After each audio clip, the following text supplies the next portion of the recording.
whoever gets this technology rules the world. We're not giving it away. It's classified. End of the story. And that's how it is started, and that's how it's been maintained.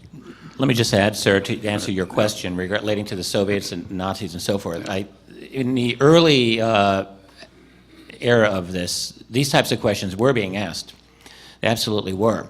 The question is, because you have different levels of security, I mean, in the declassified documents that we have, really the top secret and above, we have very few of those.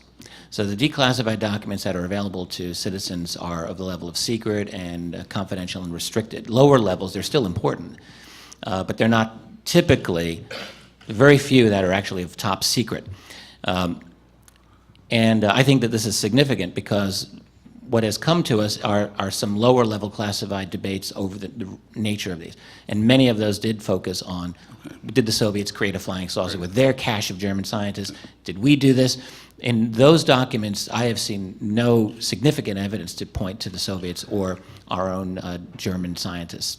Okay, before I invite maybe 15 seconds from both Mr. Friedman and Ms. Howe, could you also comment on the testimony here that hasn't really said a whole lot? It was mentioned briefly, but a whole lot about sightings before the 1940s, before the Second World War. I mean, I know you mentioned that there have been credible sightings for many, many years before, but we really don't get a whole lot of interest on the part of an administration until the 40s. Now, doesn't that add a little bit of question in terms of whether what we've just been talking about might have been a real concern for the number of hearings being held? I can add one thing. What happened in July of 1945, we tested a bomb, White Sands, and then we dropped 2 in August on Japan. And I believe that that action, which was a nuclear event, became a focus to this intelligence, and therefore that's how the government became so intensely aware. Okay. Can I add? Sure. I've done the presidents. I spent a lot of time trying to find stories of UFOs back in history through presidents. It starts in Roosevelt's day. It ties into the atomic bomb. If you go through presidential history, presidents are watched very closely. All their records are kept. I can find nothing before Roosevelt. So this is tied into the atomic. Okay, but you're not saying, Mr. Cameron, are you, or any of you saying that President Wilson would have never been interested in phenomena that might involve extraterrestrial? I think that the difference is that we really only in our own society develop much of a capability of detecting them. I mean, in World War II, we get radar. So we develop electronic means of detection. We, for the first time ever, have a lot of people in the air. So I think in earlier times, it's not that this phenomenon didn't happen, but there were fewer stories and not really in front row center of our consciousness. By the end of World War II, there were 3 things that told our visitors from out there that soon we'd be going out there, which would scare the heck out of them because we're such a primitive society. Atomic bombs, powerful rockets used to kill, not to deliver the mail, as some people said they would, and powerful radar, the beginning of the electronics revolution. The only place in the world in July 1947 where you could check out all 3 of those was southeastern New Mexico, which is where Roswell is. I'm going to reclaim just the last 30 seconds if I can, too.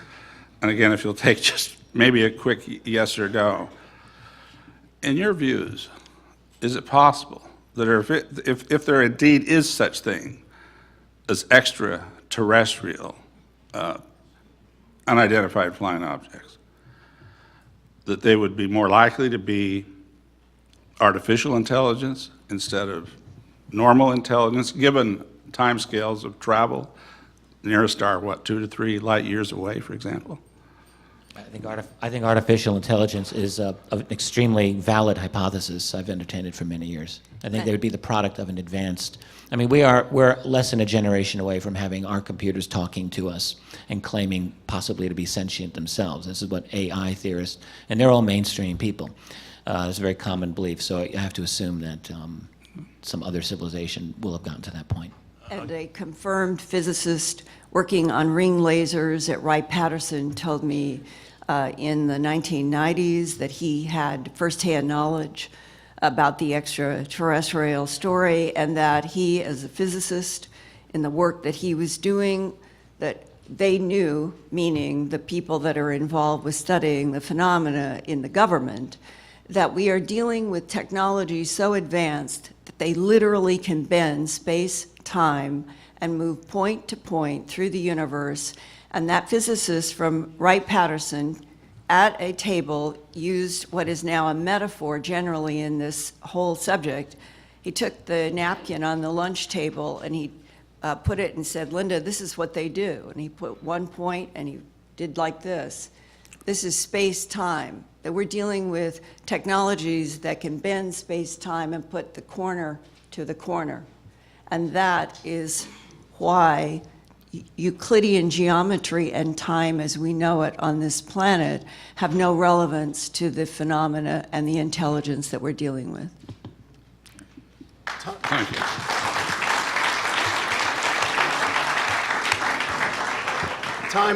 Time does have some relevance for us, and we are running late. I think we should shoot for getting the next panel started around 11, which would be 15 minutes late.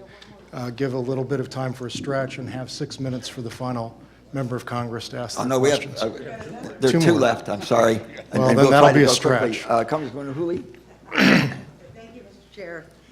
Thanks for all of you for testifying. Question.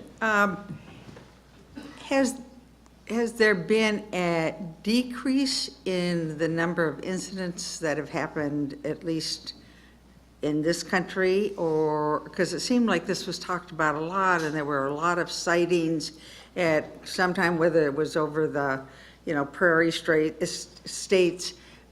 But that seems, you don't read about it very much today.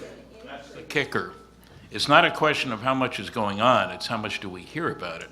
I check most of my audiences at the end of my lecture, I don't have guts enough to do it at the beginning, and find that 10% of the attendees believe they've seen a flying saucer.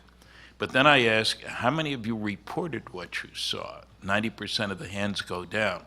MUFON, the Mutual UFO Network, is getting over 600 reports a month. You don't hear about most of those cases, where the public's grown accustomed, I guess, or the media is unwilling to get involved. How many UFO reporters do you know? And I know of 2 competent journalists who are really into UFOs. That's an awful small number, George Knapp being one. And what about in other countries? Are they reported, or, is that? I find sightings everywhere. The Okay. sightings are very common, but what isn't uniform are proper distribution networks or reporting systems that are in place. So what we've developed here in the U.S. are a number of websites that collect reports, and as I mentioned earlier, my estimate is a rough one, but it's not less than 10,000 reports actually are written by people per year, 10,000 in North America, that's U.S. and Canada. Elsewhere in the world, there are obviously many sightings. They're increasing, they're not decreasing, because people are now having better capabilities of reporting these.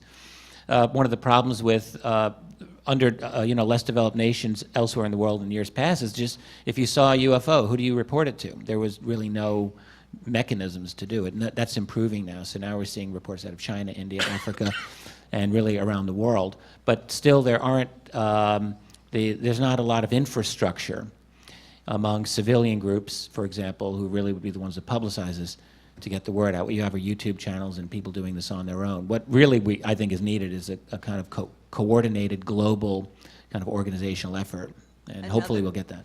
Another problem is language.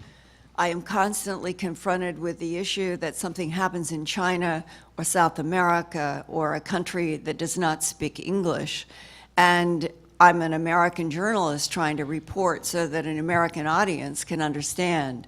And I have worked sometimes for an entire week just trying to find a reporter in China or someplace who could help me do a translation so that you could get closer to firsthand facts. And it is so difficult. We're on a planet and where communication is basically blocked, whether it is country to country or even neighborhood to neighborhood in China, because the syntactical differences in the language there are so overwhelming that a man I know who lives there, works there from England, who tries to help, you still have translation problems there within very short distances. And so you take that to this complex phenomena. I know for a fact, every month across my desk and in my computer world, hundreds and hundreds and hundreds of reports coming from around the world. How do we follow up unless we have translators and an open government policy around the world where people feel that they can report honestly what they've encountered without some sort of retribution by the government, which is distinctly the way it is working in the United States, or criticism from fellow human beings? Humans are more afraid of ridicule and criticism from humans than they are of non-humans. Can I just You're absolutely right. can I make a point that I made in my presentation, which sort of sums this up? The problem is the coverage. It's not how many sightings there are. The more people are covering it, the more sightings you're going to get. Basically, it comes down to the story of Chase Brandon. Chase Brandon was identified himself as the second most powerful person in the CIA outside the director to speak publicly on behalf of the CIA. He was the liaison for CIA to Hollywood. He could speak publicly on behalf of the CIA. He comes out in front of 2 million people and says, I saw the files, I saw a box, Roswell was real, there was aliens, this is for real, and nobody covered the story. It's as simple as that. It's just not being covered. Thank you. Thank you very much. As I had anticipated, most of my questions have been asked. There was lots of discussion on why a cover-up. Congressman Cook asked a question. There wasn't a lengthy discussion of it, and that is, there have been a number of sightings before anybody had an airplane or a lighter-than aircraft in the air, and I think that people need to understand that this is not just a current day. As our technology to develop, the sightings become more frequent, but there have been sightings way back in history. Am I not correct? That is absolutely correct. Yes. Okay. fine book, I just wanted Flying that Saucers and the to be Bible. on the record. By the way, extraterrestrials are not anti-biblical. If you read the book of Job, you should expect them. Maybe they can't get here, but they sure got to heaven as far as the book of Job is concerned. You can read about them there. The one question I had which wasn't answered, and I would like, you don't have to give an answer now because time's up, but I would like for the record for you to tell us how many unexplained sightings out there. Now, lots of these things can be kind of wished away and explained away. Two people that get on a craft, they could have rehearsed their lie so that they now, under hypnotism, tell you the same lie. You know, but there are some things that just can't be explained away. How many sightings have there been, unexplained sightings, that have been accompanied by radar? Sightings are easy, lights on clouds and so forth, and that can behave in very erratic ways. But, you know, how many of these sightings have been accompanied by radar tracks? If you could provide that from the record. It's not just a few, I understand. It's a great many of those. But I think the public would be very interested in how many unexplained sightings out there have been accompanied by radar where these objects were doing things that no known earthcraft can do. You can provide that for the record? We can try. Yeah. We don't know, and we also know that such reports are carefully covered up, to use the expression. But I've seen some reference to those things. Do the best you can, because I think the public would like to know. Of publicly known, there have to be more than 100, probably several hundred, if we were to tally them together. And there presumably are many that just are Classified. But there are quite a few that we do know about that have been declassified or that came out one way or another. There's quite a few. Yes. I don't know about thousands, but If there you are could give some hundreds. indication, it's not just one or two. No. No, Okay, some it's quite a few. indication so that the public can know how many of those. This has been a very interesting hearing. Thank you very much. The hearing will now stand in brief recess. Thank you very much.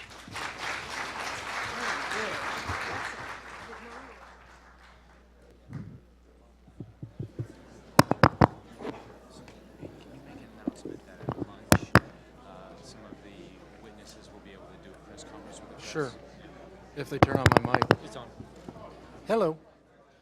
We'll attempt to begin the next panel beginning at 11 a.m. sharp.